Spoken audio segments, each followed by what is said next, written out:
Picking a class for this week's Getting Classy episode was actually quite difficult, more so than I had expected. There are classes that I was very eager to investigate for Pantheon Rise of the Fallen, including the Ranger, the Bard, even the Warrior. But there's one that I kept coming back to.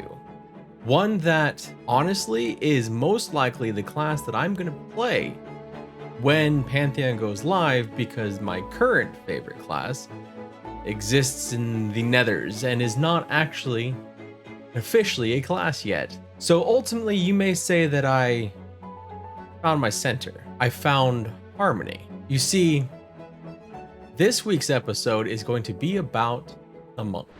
Who needs heavy plate armor? Who needs shields? Who needs swords? All you need is your fists and yourself. That is the way of the monk.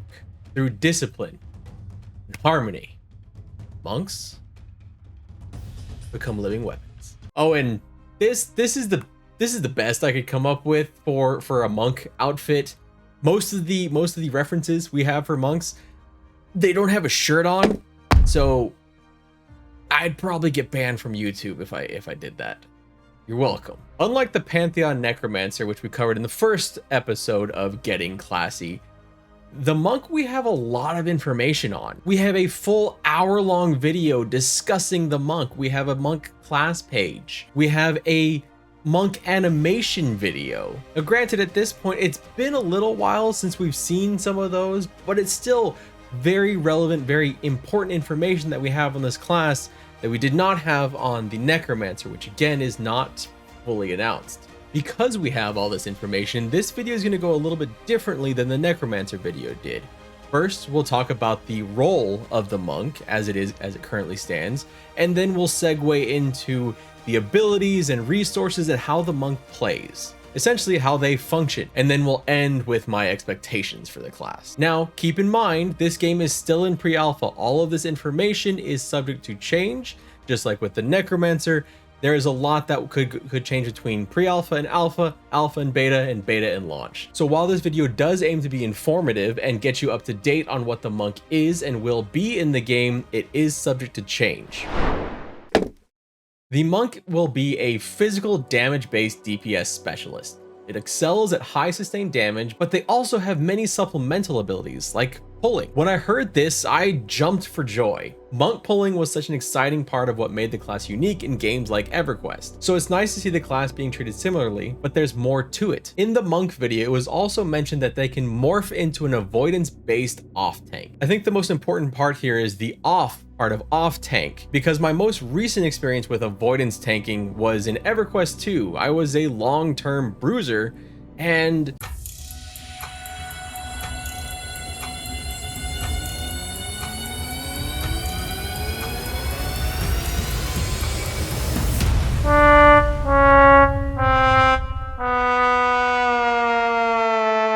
that was taking as a bruiser, or as it's the counterpart, the monk, was a bit terrifying at times because you got some insane spike damage. And for those unaware, in that game, the bruiser and the monk were considered actual tanks, not off tanks, tanks. So we know now that the monk is a DPS first with utility. The pulling seems obvious enough with skills like Feign Death. And there was much rejoicing. But they also have some unique and interesting skills which will allow them to tank in a pinch. And the way that they went about making these off-tank abilities work is really cool and interesting, and I think you'll find it the same way I did. So let's go ahead and jump into that. We know what the role is. Let's jump into the abilities. The monk combat resource is chi. On the nameplate, you have a blue bar and 5 symbols. The blue bar is the monk's chi. At the time of the video, monks had a pool of 50 total chi, which regenerates passively at a rate of 5 per second. The 5 symbols are the monk's chakra gates. When opened, the chakra gates alter the flow and nature of the monk's chi, which allows him to perform different skills. There are specific abilities that will open a specific gate for 5 seconds. The example given in the video was opening the gate of balance. This allowed the use of abilities under that chakra gate, but disallowed abilities that opened other gates. So backflip, gate of balance is now open for 5 seconds, and for those 5 seconds you cannot use Feign Death. Functionally on your bar, it grays out the abilities that you can't use with that open chakra gate. This leads into the next point of how the monk will play. Specifically, it's stated that they don't want this class to be a spammy button mashing class. To that end, there are passive skills like kicks and elbow strikes that have a chance to proc, but they're not necessarily entirely passive as they need to be slotted on your bar. I think of this a bit like picking and choosing your procs on your weapons in other games. This frees up the monk to focus on other aspects, like one very cool ability that was demonstrated that you could charge up. You have control over how long you charge it, and doing so uses more chi, making this a bit of a tactical decision. Adding to that, Tactician is another ability that you can use in concert with this charge ability called Inner Fountain. This ability lets the monk replenish their chi and close their gates. So you could put these together to make devastating combos. There's more to this than just these abilities, and it's broken down in that video, and I really recommend if you want to get a ability by ability look at the class, take some time and watch that hour-long video. For example, there's a really cool one where you basically seem to kind of go into a rage and you sacrifice some of your health and you sacrifice your chi and the ability to heal to really just kick some ass. And that seems right up my alley. That's like, hell yes, let's please give me more of that. That actually reminds me not so much of the monk in Everquest, but the berserker in Everquest, where you had abilities that you would hurt yourself or prevent healing on yourself to do more damage. So you have to be careful when using those abilities to maximize your DPS without pulling aggro, without really ending up, you know, making a run from the graveyard. So that mostly covers the offensive capabilities of the monk. We've already briefly talked about the utility they have with Feign Death and pulling. That was essentially a skill in EverQuest for monks that allowed them to split creatures and bring them back in smaller pools by making them think that you were dead. As demonstrated in the monk video, it does look like it's going to work very similarly. One of the coolest things, and something that feels very new for the monk, is how they explain their off-tanking ability. Again, this went back to, I think, the idea of harmony. You had a skill that was highlighted about how it would decimate your defensive capabilities for 3 seconds. And in those 3 seconds, any damage you take would then go into 50% your maximum health and 50% your armor. So if you can survive that, the negative consequence, you get a positive consequence in reaction. So again, like I'm going back here, like even the class fantasy part of this, where you have this balance of, you know, if you do this, it hurts this, but then it can help that.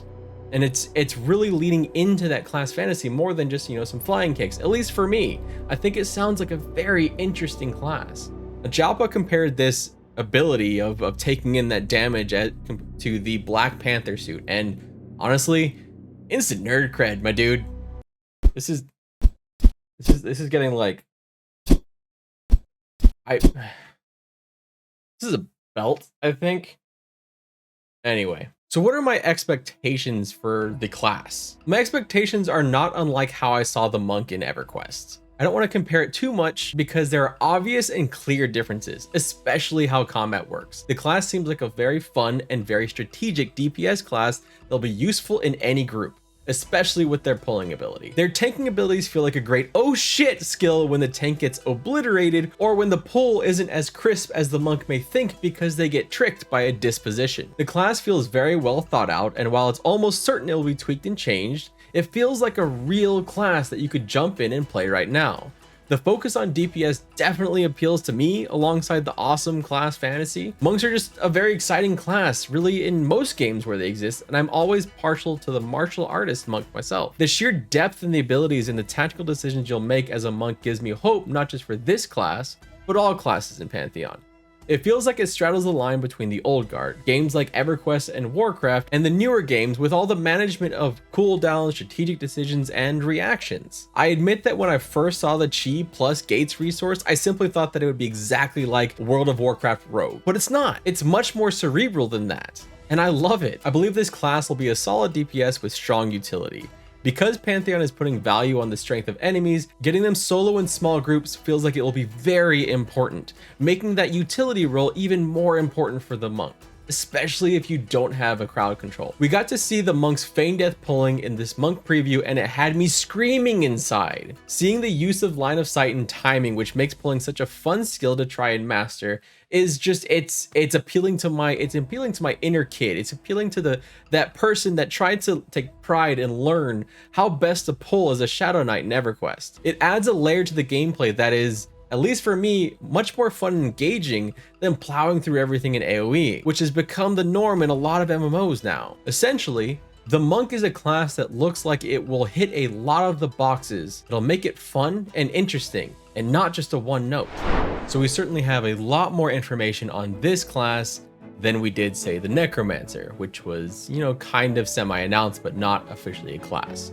The Monk actually had perhaps some of the most in-depth and most recent information on any class in the game up to this point. But keep in mind, even though we have all this information, this is all still pre-alpha. A lot of this is subject to change and potentially could change very soon. While the class seems very interesting to me, and the more I researched about it, the more intrigued I became, just keep that in mind. It could change. But this is where I would like to ask you.